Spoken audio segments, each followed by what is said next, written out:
Laiks mūs arī priecēs mirdzoši un gaiši kā Zinta Krellītes. To mums tuņi pastāstīs Ilze.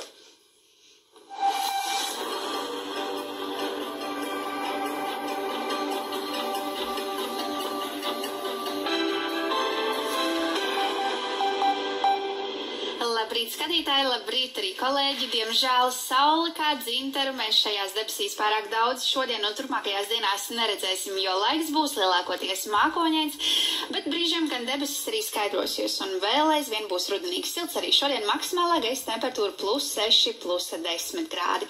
Galvaspilsētā dienas pirmajā pusē pa kādai Lietuspilē var nopilēt, pēc tam jau laiks būs sausāks, starp mākoņiem arī Rīgā uzspīdēs saule un temperatūra šodien galvaspilsētā ap +8, +9 grādiem.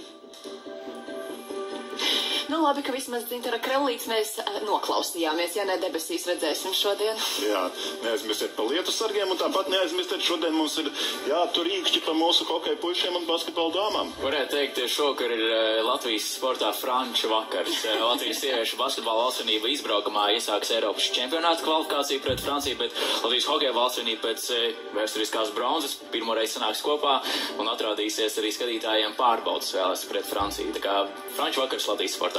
Daudz kam sakot līdzi. Turam īkšķus. Un slēdzim gaismu iekšā ārā.